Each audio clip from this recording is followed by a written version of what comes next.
In the early years of the 16th century, England was a kingdom learning how to bleed itself politely. Its kings wore crowns that sat upon nests of knives, and faith was measured not in prayer but in survival. Henry VIII had torn the nation from Rome, and the ground itself seemed to shift with each royal whim. The churchyards were filled with those who knelt to the wrong creed on the bad morning. Ambition made them glitter. Fear kept them sharp. The father, Edmund Dudley, had risen under Henry VII as a collector of debts, efficient and unsparing. When the old king died, the new one sought an enemy to appease the crowd. Edmund's head fell on Tower Hill in 1510. His son, John, watched the blade fall and learned the first rule of the Dudley blood: service will not save you. John Dudley grew into power the way ivy grows over stone, beautiful, choking, inevitable. He fought wars for Henry VIII, whispered counsel into the ear of Edward VI, and imagined himself a maker of kings. He forgot that England in those days made martyrs more readily. When young Edward sickened, John Dudley gambled everything. He married his son to the delicate Lady Jane Grey and placed her upon a throne not yet empty. For 9 days, England had a queen born of Dudley cunning. On the 10th, the rightful queen returned. Mary's soldiers marched, the crowds roared, and the Dudley fortune shattered like glass underfoot. They say John met his death with dignity. He recanted his faith, begged forgiveness, and wept for his family. Yet the axe fell as surely as it had on his father. In that moment, the curse began, not as thunder or witchcraft, but as shame. A family learned that survival had a price, and they paid it with their name. Those who remained bore that name like a shackle. They were whispered about at court, avoided in parishes, and refused by patrons. Children were told to mind their tongues in the presence of a Dudley, lest misfortune take notice. The world was changing faster than the heart could keep up. The Reformation tore through England like a fever. Monasteries burned, saints were buried beneath rubble, and the poor starved on land once sanctified. In that chaos, faith and guilt became twins. The Dudleys prayed louder than most, not out of devotion but desperation. They built chapels, endowed priests, and donated to every cause that promised redemption. But even generosity could not bleach the blood from their history. Wherever they went, misfortune followed: shipwrecks, fevers, madness. Servants whispered that the family was haunted by the souls of those they had ruined in their climb toward power. It was not haunting they suffered, but memory. Generation after generation was raised on stories of disgrace and execution, of loyalty betrayed and faith sold cheap. The children of that house grew up beneath portraits of men who had smiled in royal halls and died in public squares. They learned early that fortune was fickle and that pride was a knife turned inward. England itself offered no mercy. The plague visited in waves, fires consumed the cities, the gallows swayed daily on Tower Hill. The very air seemed saturated with judgment.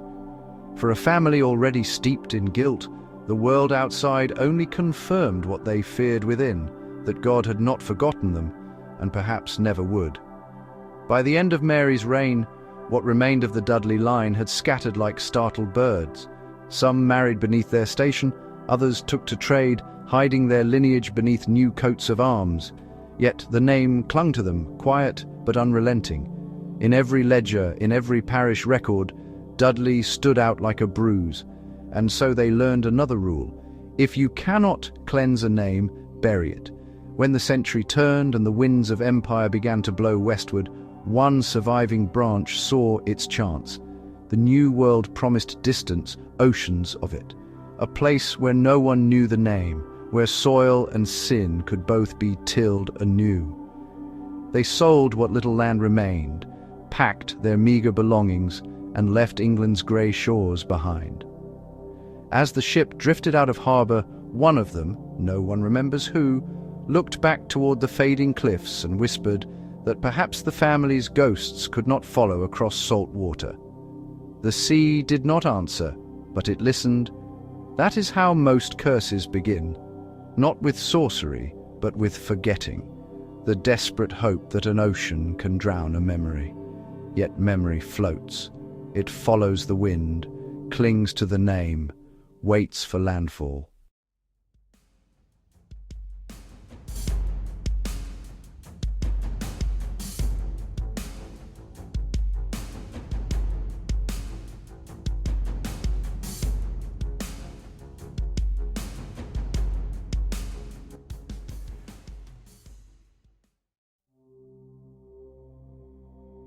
By the time a century had turned, the Dudleys had become wanderers. England was no longer a country of safety, but of suspicion. The Reformation had splintered into endless shards, Puritans, Anglicans, Papists, each certain that the other's prayers were poison. To live was to choose sides, and the Dudleys had no side left to claim. The name had not vanished, it had festered. To speak it in public was to invite the faintest flicker of recognition, the whisper of old crimes, the rustle of gallows ropes remembered. They were not outlaws, but they were unwelcome, like ghosts lingering too long at a feast. So they moved from parish to parish, changing trades, changing accents, always hoping the next town would forget what the last had known. They married plain folk, took humble work, and raised children who learned not to ask questions. But the stories lingered in quiet moments, told in low voices by firelight. How great their ancestors had once been, how high they had fallen, and how swiftly pride had become a noose. The children listened with wide eyes, sensing that they were born into something already decided. The curse became their bedtime story and their inheritance. They grew up measuring themselves against the weight of old sins they could not name. By the early 1600s, whispers of a new beginning reached England's weary poor. Ships left for the western horizon, bound for lands described in sermons and rumors, places of endless forest, rich soil, and salvation for the godly. It was said that those who sailed there could build a city untouched by corruption, a new Eden for the chosen faithful. To the Dudleys, that promise sounded almost merciful. They had lived too long in a country that remembered too much. Perhaps across the ocean, memory would finally lose its grip. Yet what drives a family to abandon its homeland is rarely hope alone. It is a shame, sharpened into restlessness. The Dudleys boarded their ship not with faith but with exhaustion, the desire to be anonymous in a world still young enough to forget them. The voyage was long, the sea showed them no kindness. Weeks blurred into one another, the decks slick with sickness and salt. They buried 2 children at sea, the bodies lowered gently into the dark as the others prayed to a god who had been silent since England. Each wave that struck the hull seemed to echo their own thoughts. Begin again, begin again. When they reached the Massachusetts coast, the new world was not what they had imagined. It was not Eden. It was a vast wilderness, green and indifferent. The forests breathed like sleeping beasts. The rivers ran cold and full of secrets. The air itself felt watchful. The Puritans had already built their settlements, grey villages of discipline and devotion. They saw sin in every indulgence, temptation in every comfort. For them, the world was a battlefield between God and the devil, and the forest was enemy territory. The Dudleys settled among them, adopting their customs and prayers, mouthing hymns they did not feel.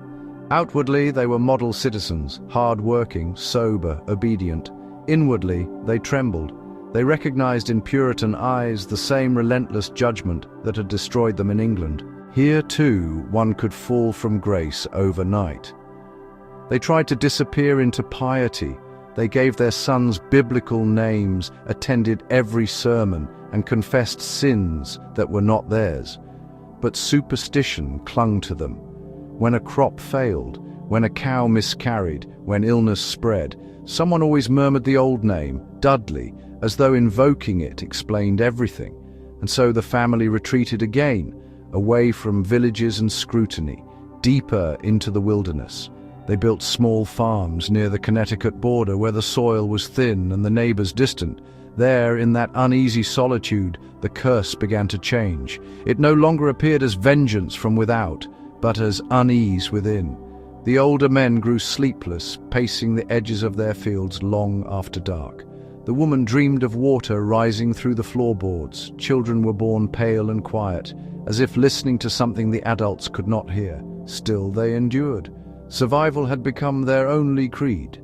They planted what the rocky ground would allow, traded pelts and iron, and told themselves that hardship was simply the will of God. But faith is fragile when built upon fear. Each generation inherited the stories without the context, the crimes without the cause. The shame deepened until it became instinct. The Dudleys no longer remembered what they had done, only that they must repent for it. As the 1600s wore on, witch trials spread through the colonies like a fever. Neighbors turned upon one another, and the wilderness seemed alive with accusation. The Dudleys watched from the edges, recognizing the same theater of judgment that had once destroyed them across the sea. They spoke little, kept to themselves, and prayed that obscurity would be their salvation.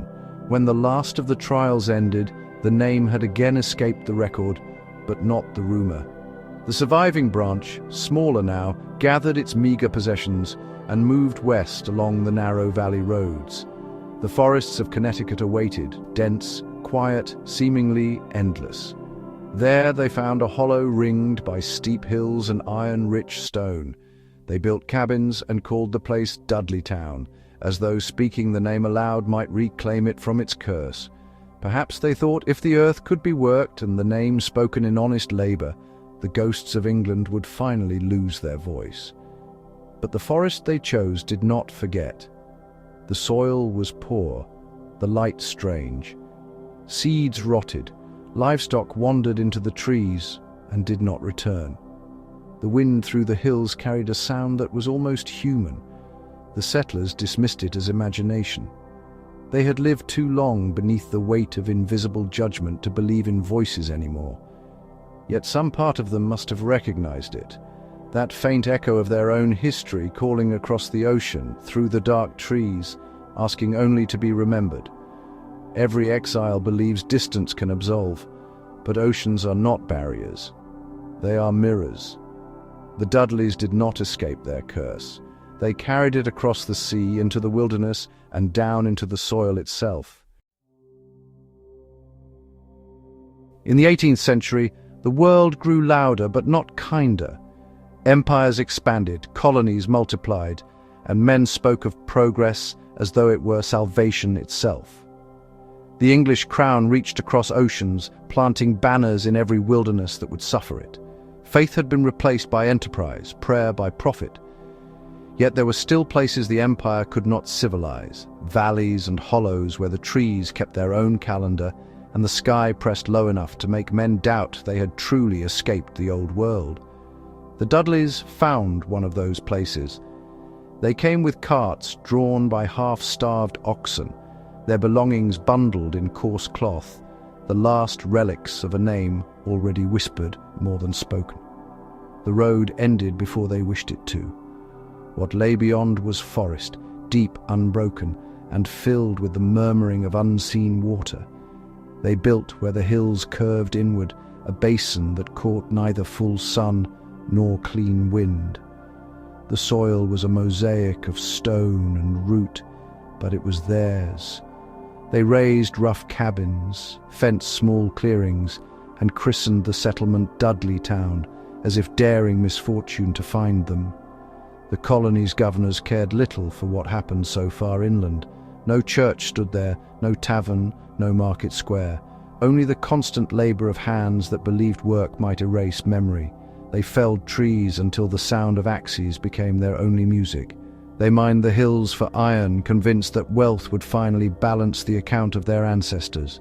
But the earth beneath Connecticut was never generous. It yielded ore laced with rot, black veins that oozed water the color of rust. The forest reclaimed every clearing with stubborn speed, and the fog never entirely left the hollow. Still, the settlers persisted. They wrote letters home describing abundant timber, clean streams, and mild winters. Lies, but necessary ones. They could not admit that the new world felt older than the one they had fled. Year by year, the settlement thickened with children and graves in equal measure. Disease arrived with a thaw each spring. Childbirth took nearly as many as famine. The Dudleys buried their dead shallow, the earth too rocky for deeper mercy. They marked graves with stones gathered from the same fields that had starved them. And always there was the sense of being observed, not by Indians, those had long since moved on, but by the land itself. The wind came from no direction at all, curling through the trees like breath. At night the hills echoed faintly, as if answering the smallest noise with their own memory of sound. The people of Dudleytown grew careful. They spoke softly, kept candles lit through storms, and avoided the mine after dusk. When a tool went missing or a cow was found dead, they called it a misfortune and said no more. They had learned from England that to name a curse is to feed it, but silence is its own form of worship. The more they refused to speak of fear, the more fear grew articulate. Children began waking from dreams of tunnels filled with whispering water. One woman claimed she heard singing beneath the ground, a slow rhythm like picks striking stone. When she vanished, her husband followed the sound for 3 days before returning empty-handed, his ears bleeding. In other towns, the century was bright with revolution and reason.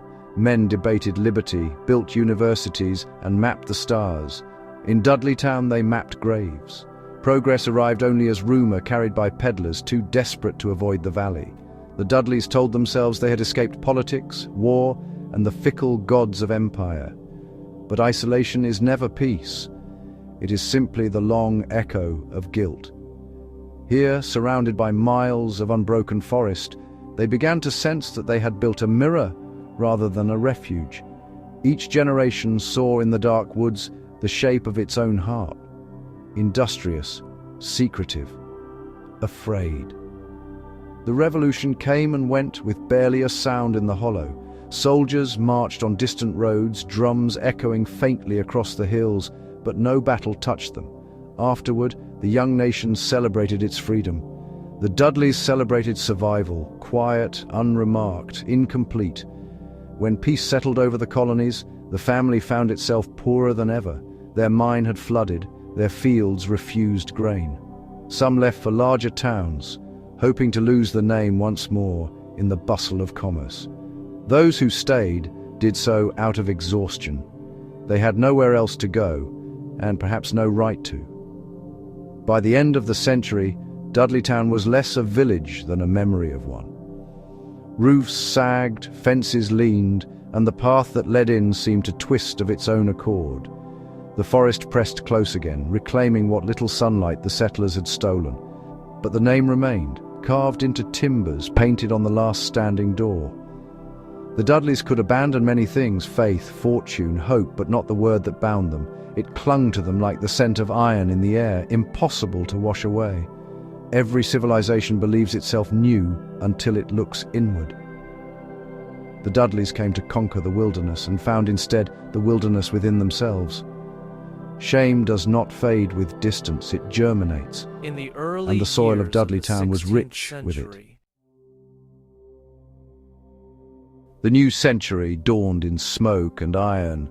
The colonies had become a nation, and its pulse was the hammer. Blacksmiths, miners, and dreamers spoke of progress as if it were grace. To dig was to be redeemed, to shape the earth was to master it. For the Dudleys, this gospel was irresistible. Poverty had narrowed them to instinct, and instinct whispered that wealth could buy forgiveness. Beneath the hills of their hollow ran veins of dark ore, iron laced with shadow, glittering like salvation. They called it providence. At first, the work felt holy. The sound of picks echoed through the valley like psalms. Smoke rose from the smelting pit in slender prayers. Men who had once feared the woods began to believe they had tamed them. Each cart of ore felt like an exorcism, a visible proof that the land could be conquered and the past rewritten. But the mountain was older than scripture. Its stone remembered every trespass. The first signs were small, a dull hum beneath the floorboards of the shaft, lamps that flickered even in still air, the way sound seemed to travel backward through the tunnels. The miners laughed at it until laughter began to sound like an echo. One evening, a man failed to return. They found his pick still embedded in the wall, his lantern cold, the ground around him damp with black water that smelled faintly of rot. The next week, another vanished. The third, they discovered sitting upright in a flooded trench, eyes open, mouth filled with silt. They sealed the lowest passage and swore it would stay closed. Yet in the quietest hours, the tapping continued, measured and deliberate, as though someone kept working beyond the stone. The village changed with the rhythm. Sleep grew thin, tempers flared, livestock startled at nothing. Women heard voices rising through the well water, metallic murmurs, patient, persuasive. Children dreamed of shining tunnels that led not downward but inward, toward a light that burned without warmth.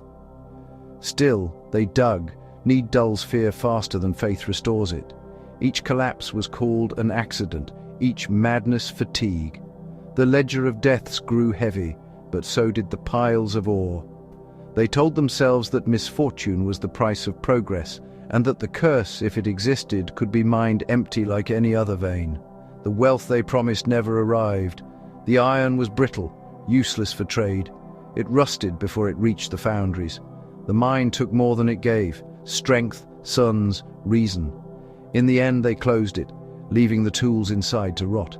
The entrance sagged inward, the hillside swallowing its own wound. Yet the silence that followed was worse. Without the clamor of work to drown it, the valley's true sound returned, a slow, wet pulse beneath the ground. The people began to avoid the slope altogether, crossing themselves without realizing it. When the storms came that autumn, lightning struck the ridge again and again, as if drawn to whatever slept beneath. Trees split, cabins burned, and the night sky glowed red through the rain.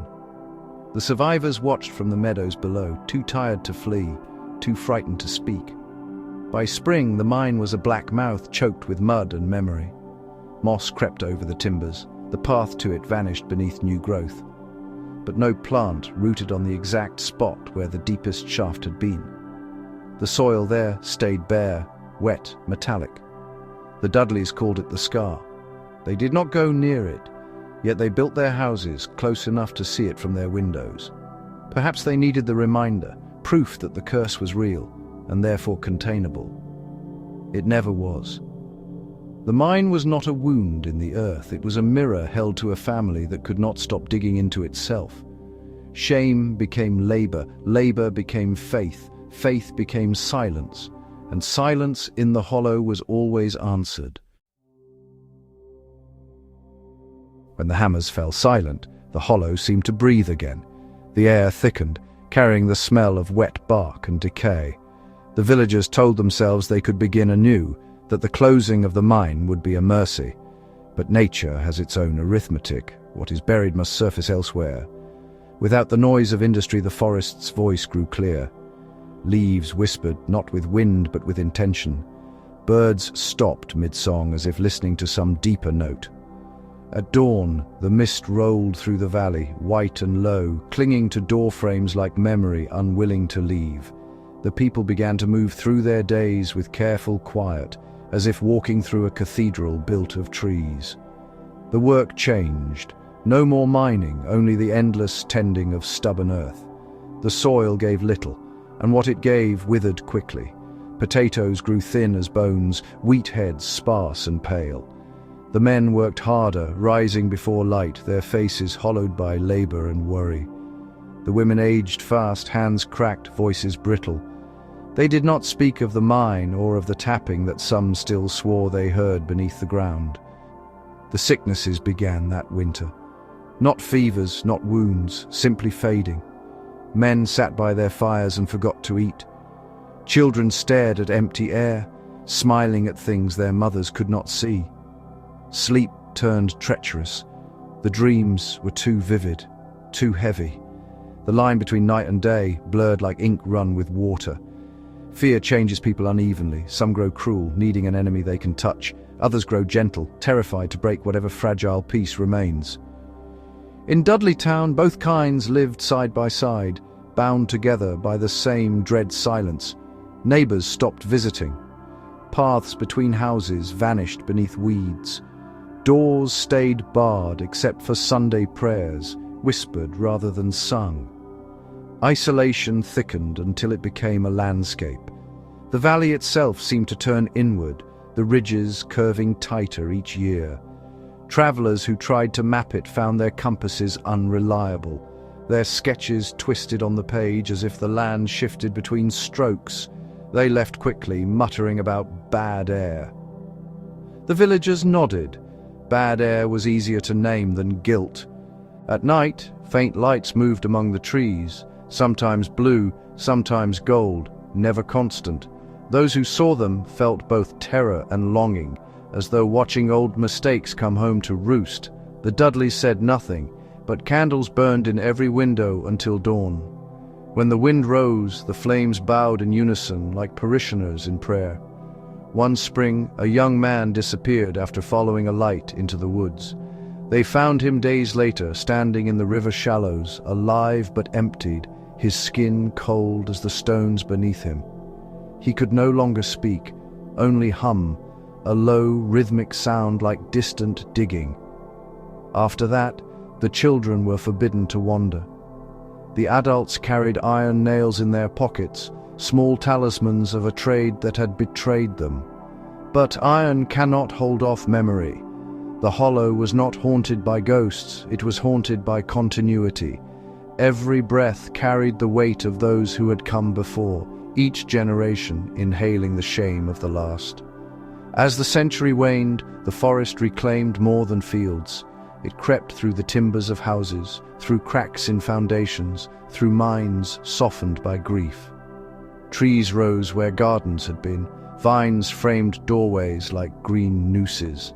The hollow was closing itself, folding around its inhabitants as gently and inexorably as earth over a grave. When a place remembers more than its people can bear, it begins to think for them. Dudleytown no longer needed a curse, it had become one. The families who remained spoke little and slept less. Those who left did so quietly, never returning for their dead. In time, the forest would swallow even their absence, but not yet. For now, the hollow simply waited, breathing, learning the rhythm of human despair. Every sigh, every shovel stroke, every heartbeat sinking into the soil until man and land were indistinguishable. Shame had turned to habit, and habit to heritage. The Dudleys no longer asked what they had done, only what remained to endure. That too is a kind of faith, one that never ends, because ending would mean absolution. And in Dudleytown, absolution was the one thing the earth would not give. By the time Gideon Dudley inherited the hollow, it was little more than a scatter of cabins ringed by thorns. The others had gone, some to the towns along the river, some to graves unmarked beneath the trees. What remained were the faithful few, too proud to call their devotion madness, and too frightened to name it faith.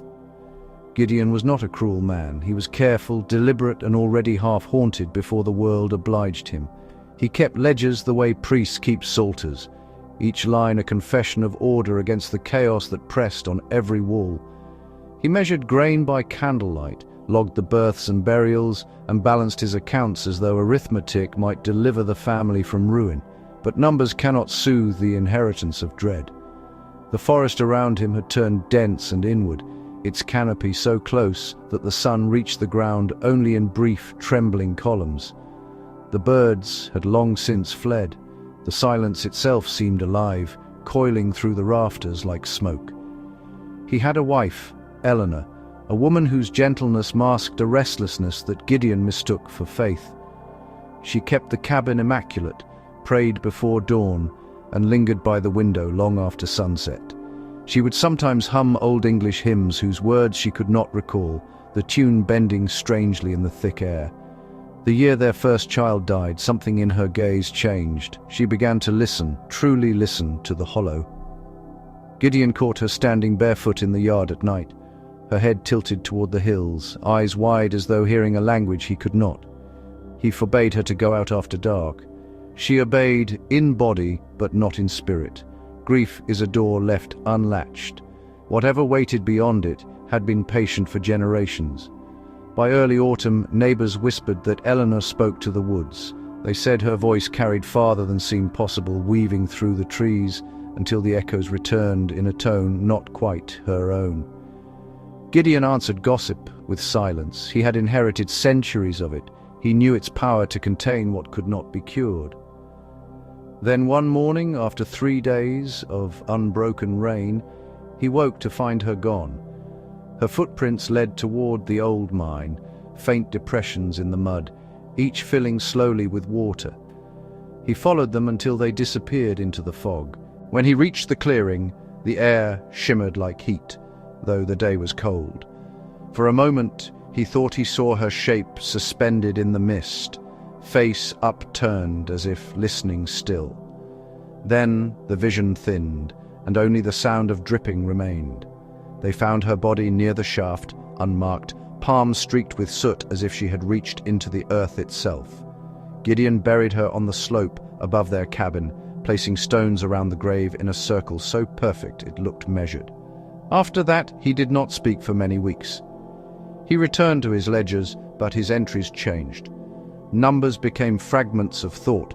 Thoughts devolved into markings that looked more like equations than words. One page reads, light under stone, weight of breath, walls breathing, mine, mine, mine.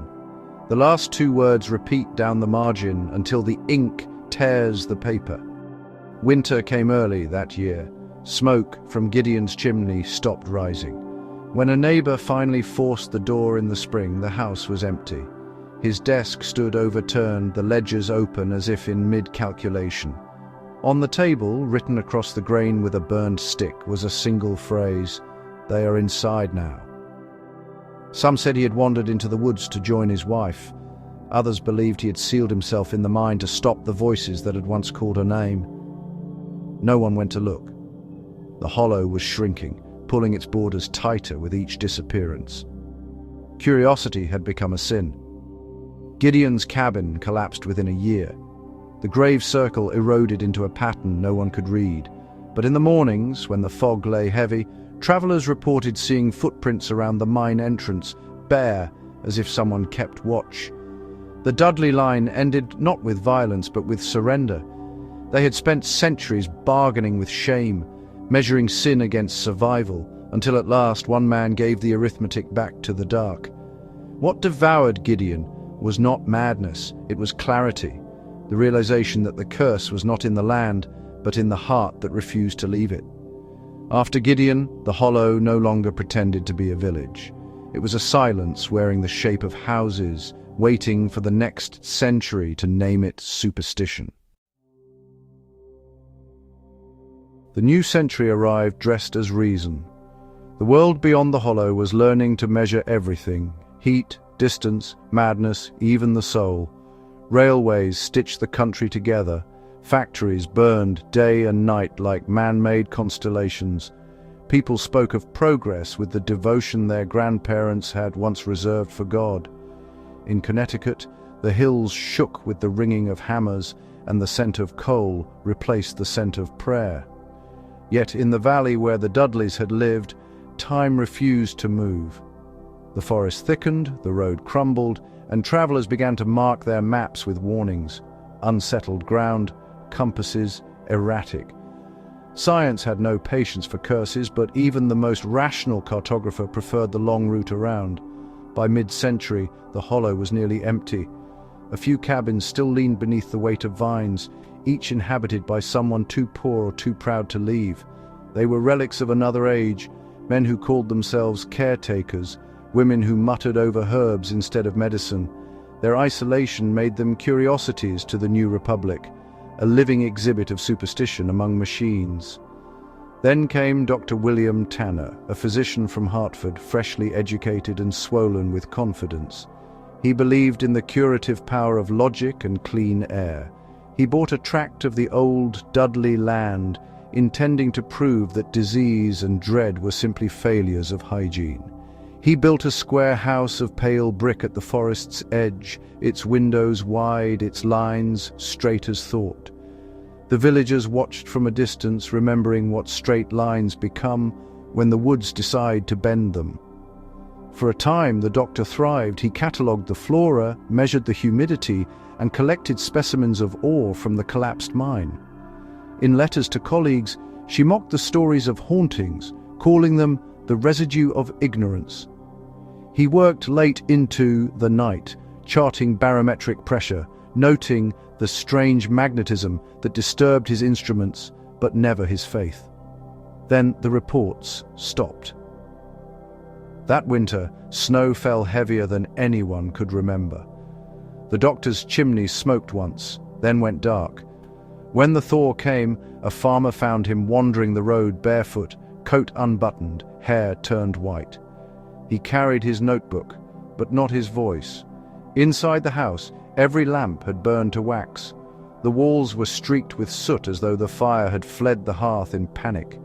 In the ashes, someone had traced a single word: return. The rational age recoiled. Newspapers printed polite obituaries and quieter rumors. Scholars visited, took samples, and left quickly. They blamed bad air, subterranean gas, magnetized rock, anything that could be written in Latin. None returned twice. By the late 1800s, the maps erased the name Dudley Town. The valley became forest again, a seam of green in an industrial state. Hikers lost their way there. Compasses spun. Photographs refused to hold an image, the plates bleaching to white or black as if the land rejected memory. The new century called itself enlightened, but enlightenment is simply another word for forgetting. The Dudleys had been forgotten by name, not by presence. Their shame had soaked too deeply into the soil to be burned away by progress. It waited, patient as ever, beneath the roots of progress and reason alike. I have read Dr. Tanner's notes. The final entry is a list of numbers that do not add up. At the bottom, he had written, "light beneath the floor." Perhaps he found what Gideon sought, a logic that explained everything until it explained him.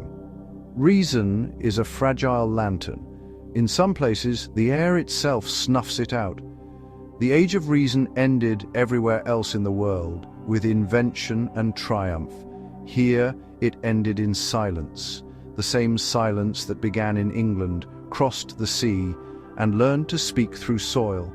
It is the sound the world makes when it decides that memory is more enduring than progress. Every age believes itself to be different. Each one calls its darkness by a new name: curse, hysteria, magnetism, trauma, and each believes that naming a thing unbinds it.